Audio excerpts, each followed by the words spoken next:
ಇಲ್ಲದೆ ಇದ್ರೆ ಏನಂತೆ ಸಲೀಸಾಗಿ ಓಡುತ್ತದೆ ಆಟೋ ರಿಕ್ಷಾ.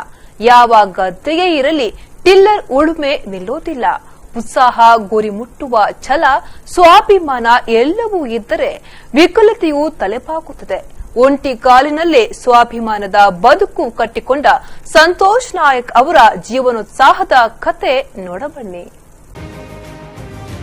3 ವರ್ಷಗಳ ಹಿಂದೆ ನಡೆದ ದುರಂತವೊಂದರಲ್ಲಿ ಕಾಲು ಕಳೆದುಕೊಂಡು ಹೆಂಡತಿ ಮಕ್ಕಳಿಗೆ ಭಾರವಾಗಬೇಕಾಗಿದ್ದ ವ್ಯಕ್ತಿ ಕೊಂಚವೂ ಧೃತಿಗೆಡದೆ ಒಂಟಿ ಕಾಲಿನಲ್ಲೇ ಆಟೋ ಓಡಿಸಿ ಮಕ್ಕಳಿಗೆ ಶಿಕ್ಷಣ ನೀಡುವುದರ ಜೊತೆಗೆ ಮನೆಯ ಆಧಾರ ಸ್ತಂಭವಾಗಿದ್ದಾರೆ.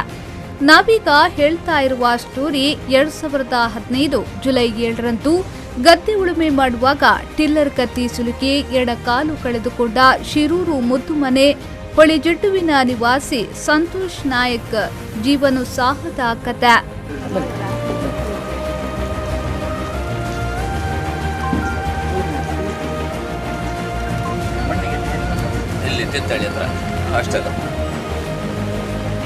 ನಾನಂದ್ರೆ ಅಂಗವಿಕಲ ಗೌರ್ಮೆಂಟ್ ಬರಲಿಲ್ಲ, ನನ್ನ ಪಾಡಿ ನಾನು ತಿರುಗ್ತೆ ಅಂದ್ರೆ ತಿರುಗಿಗೆ ಒಂದು ದಾರಿ ಬೇಕು.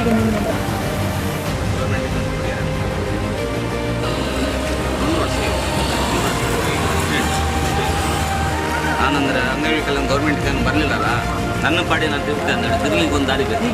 3 ವರ್ಷಗಳ ಹಿಂದೆ ಸ್ನೇಹಿತನ ಮನೆಯ ಗದ್ದೆಯಲ್ಲಿ ಉಳುಮೆ ಮಾಡುತ್ತಿರುವಾಗ ಕುಳಿತುಕೊಂಡಿದ್ದ ಟಿಲ್ಲರ್ ಸೀಟ್ ತುಂಡಾಕಿ ಸಂತೋಷ್ ಆಯ್ತಪ್ಪಿ ಕೆಳಗೆ ಬಿದ್ದ ಪರಿಣಾಮ ಎಡಕಾಲಿಗೆ ಟಿಲ್ಲರ್ನ ಕತ್ತಿ ಸಿಲುಕಿ ಕಾಲು ತುಂಡಾಗಿ ಗದ್ದೆಗೆ ಬಿದ್ದಿತ್ತು. ಮುಂಗಾಲಿಗೆ ಟಿಲ್ಲರ್ ಕತ್ತಿ ಸಿಲುಕಿಕೊಂಡಿದ್ದರಿಂದ ಕೂಡಲೇ ಅವರನ್ನ ಟಿಲ್ಲರ್ನ ಕತ್ತಿ ಸಮೇತ ಮಣಿಪಾಲ ಆಸ್ಪತ್ರೆಗೆ ಸಾಗಿಸಲಾಯಿತು. ಆಸ್ಪತ್ರೆಯಲ್ಲಿ ಕತ್ತಿಯನ್ನ ಬೇರ್ಪಡಿಸಲು ಸಮಯಾವಕಾಶ ಬೇಕಾಗಿದ್ದರಿಂದ ತುಂಡಾದ ಕಾಲನ್ನ ಜೋಡಿಸಲು ಸಾಧ್ಯವಾಯಿತು. ಸಂತೋಷ್ ಇದೀಗ ಊರುಗೋಲಿನ ಸಹಾಯದಿಂದ ನಡೆಯುತ್ತಿದ್ದಾರೆ. ಸಂತೋಷ್ 19 ವರ್ಷಗಳ ಕಾಲ ಖಾಸಗಿ ಬಸ್ ಚಾಲಕರಾಗಿ ಕೆಲಸ ನಿರ್ವಹಿಸುತ್ತಿದ್ದು, ಬೆಳಗಿನ ಜಾವ ಬೇಗ ಎದ್ದು ಗದ್ದೆ ಉಳುಮೆ ಮಾಡಿ ಬಳಿಕ ಡ್ರೈವಿಂಗ್ ಕೆಲಸಕ್ಕೆ ಹೋಗ್ತಿದ್ರು.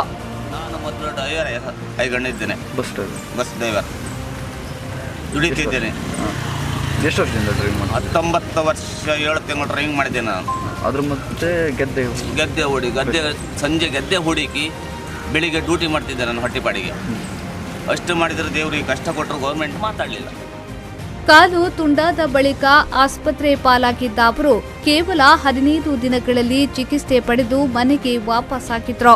ಶ್ರಮಜೀವಿಯಾಗಿದ್ದ ಸಂತೋಷ್ ಕಾಲು ಕಳೆದುಕೊಂಡು ಬದುಕೆ ಮುಗಿದು ಬಿಟ್ಟಿತು ಅಂದುಕೊಳ್ಳಲಿಲ್ಲ. ಬದಲಾಗಿ 2 ತಿಂಗಳಲ್ಲಿ ಮತ್ತೆ ಪುಟಿದೆದ್ದು ಸಾಲ ಮಾಡಿ ಸ್ಥಳೀಯರ ಸಹಕಾರದಿಂದ ಆಟೋ ಖರೀದಿಸಿ ಬಾಡಿಗೆ ಮಾಡಲು ಆರಂಭಿಸಿದ್ರು. ಕೃಷಿಗಾಗಿ ಗದ್ದೆ ಉಳುಮೆ ಮಾಡುವ ವೇಳೆಯಲ್ಲಿ ಕಾಲು ತುಂಡಾಗಿದ್ದು ಅಂದು ಆ ದುರಂತ ಇಡೀ ರಾಜ್ಯದಾದ್ಯಂತ ಸುದ್ದಿ ಮಾಡಿತ್ತು. ಆದರೆ ಜನಪ್ರತಿನಿಧಿಗಳು, ಅಧಿಕಾರಿಗಳು ಸಂತೋಷ್ಗೆ ಮಾನವೀಯ ನೆಲೆಯಲ್ಲಾದರೂ ಪರಿಹಾರ ಕೊಡಿಸುವ ಗೋಜಿಗೆ ಹೋಗಿಲ್ಲ. ತಿಂಗಳಿಗೆ ಮಾಸಾಶನವೊಂದು ಬರುತ್ತಿದೆ ಬಿಟ್ರೆ ಸರ್ಕಾರದಿಂದ ಬೇರೆ ಯಾವ ಪರಿಹಾರವೂ ಇದುವರೆಗೆ ಸಿಕ್ಕಿಲ್ಲ. ಗೌರ್ಮೆಂಟ್ ಕಾಲು ನಾನು ಕೃಷಿ ಮಾಡೋದಕ್ಕೆ ಕಾಲು ಕಟ್ಟಾಗಿದೆ. ಅದರ ಬಗ್ಗೆ ನನಗೆ ಗೌರ್ಮೆಂಟಿಂದ ಯಾವ ಸವಲತ್ತು ನಂಗೆ ಸಿಗಲಿಲ್ಲ. ನಾನು ಒಂದು ದುಡಿಬೇಕಂತೇಳಿ ಒಂದು ಛಲ ಕಟ್ಟಿದ್ದೇನೆ. ಒಂದು ಆಟೋ ಮಾಡಿ ಓಡಿಸ್ತಾ ಇದ್ದೇನೆ. ಈಗ ಯಾರ ಹತ್ರ ಸಾಲ ಬೇಡಿ ಎಲ್ಲ ಮಾಡಿ ಆಟೋ ಮಾಡಿಸ್ತಾ ಇದ್ದೇನೆ. ನನ್ನ ಜೀವನಕ್ಕೂ ಭಾರಿ ಕಷ್ಟ ಆಗಿದೆ. 2 ಮಕ್ಕಳು, ಒಂದು ಹೆಂಡ್ತಿದ್ದಾಳೆ. ಜೀವನ ಆಗಬೇಕು. ಗೌರ್ಮೆಂಟಿಂದ ಯಾವ ಸವಲತ್ತು ಕೇಳಿದ್ರು ನೀವು ಸತ್ತು ಹೋದ್ರೆ 1 ಲಕ್ಷ ಕೊಡ್ತೆ ಅಂತ ಹೇಳಿದರು. ಮತ್ತು ಯಾವುದೂ ಕೊಡಲಿಲ್ಲ. ನನಗೆ ಒಂದು ಮುಂದೆ ಜೀವನಕ್ಕೆ ಒಂದು ಅಂಗಡಿಯೋ ಏನೋ ಒಂದು ಗೌರ್ಮೆಂಟಿಂದ ಆಗಬೇಕು. ನನ್ನ ಜೀವನಕ್ಕೆ ನನ್ನ ಮಕ್ಕಳನ್ನ ಬೆಳೆಸಬೇಕಲ್ಲ. ಒಂದು ಅಂಗಡಿಯನ್ನು ಗೌರ್ಮೆಂಟಿಂದ ಸರ್ಕಾರ ತಿಂಗಳಿಗೆ ಬರುತ್ತಿರುವ ಮಾಸಾಶನ ಬಾರದೆ 3 ತಿಂಗಳು ಕಳೆದಿದೆ ಎಂದು ತಮ್ಮ ನೋವನ್ನ ಸಂತೋಷ್ ಮಾಧ್ಯಮದ ಜೊತೆ ಹಂಚಿಕೊಂಡಿದ್ದಾರೆ. ಕಾಲು ತುಂಡಾದರೂ ಕಿಂಚಿತ್ತೂ ಧೃತಿಗೆಡಲಿಲ್ಲ, ಕೊರಕಲು ಇಲ್ಲ, ಬೇಡಿ ತಿನ್ನಲಿಲ್ಲ, ದುಡಿದು ತಿನ್ನಬೇಕೆಂಬ ಆಸೆ ಇದೆ. ಆಟೋ ಖರೀದಿಸಲು ಸ್ಥಳೀಯರು ಮತ್ತು ಬಸ್ ಚಾಲಕ ನಿರ್ವಾಹಕ ಸ್ನೇಹಿತರು 53,000 ರೂಪಾಯಿ ಸಹಾಯ ಮಾಡಿದ್ರು. ಉಳಿದ ಹಣ ಸೊಸೈಟಿಯಲ್ಲಿ ಸಾಲ ಪಡೆದುಕೊಂಡು ಹೊಸ ಆಟೋ ತೆಗೆದುಕೊಂಡಿದ್ದೇನೆ. ಸಾಲ ತೀರಿದ ಬಳಿಕ ಆಟೋ ರಿಪೇರಿ ಮಾಡಿಸ್ತೇನೆ. ಆಗಿನ ಎಸ್ಪಿ ಆಗಿದ್ದ ಅಣ್ಣಾಮಲೈ ತುಂಬಾ ಸಹಾಯ ಮಾಡಿದ್ರು. ನನ್ನ ಆಟೋ ಪೊಲೀಸರು ತಡೆಯದ ಹಾಗೆ ಪತ್ರವೊಂದನ್ನು ಕೊಟ್ಟಿದ್ರು. ಅವರ ಸಹಾಯವನ್ನ ನಾನು ಎಂದಿಗೂ ಮರೆಯುವುದಿಲ್ಲ. ಸರ್ಕಾರದಿಂದ ಯಾವ ಪರಿಹಾರವೂ ಸಿಕ್ಕಿಲ್ಲ. ಸರ್ಕಾರ ನನಗೊಂದು ಅಂಗಡಿ ಮಾಡಿಕೊಟ್ರೆ ಅದರಲ್ಲೇ ಬದುಕು ಸಾಗಿಸ್ತೀನಿ ಎನ್ನುತ್ತಾರೆ ಸಂತೋಷ್. ಆದರೂ ದೇವ್ರ ಲೆಕ್ಕೆಲ್ಲ ಅವ್ರು ಕೊಟ್ಟಂಥ ಹಣದಲ್ಲಿ ಹಾಕಿ ಮತ್ತೆ ಇದನ್ನು ದುಡ್ದು ತೀರಿಸ್ತಾ ಇದ್ದೆ.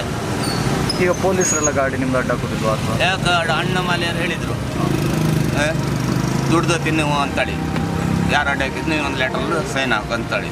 ಯಾಕಂದರೆ ನಡಿಲಿಕ್ಕೆ ಆಗೋದಿಲ್ಲ, ಓಡಾಡ್ಲಿಕ್ಕೆ ಒಂದು ಗಾಡಿ ಬೇಕಲ್ಲ ಅಂತೇಳಿ ಮಾಡಿ. ಇನ್ನಾದರೂ ಜನಪ್ರತಿನಿಧಿಗಳು ಮಾನವೀಯ ನೆಲೆಯಲ್ಲಾದರೂ ಸಂತೋಷ್ ನೆರವಿಗೆ ಮುಂದಾಗಲಿ ಎನ್ನುವುದೇ ನಮ್ಮ ಆಶಯ.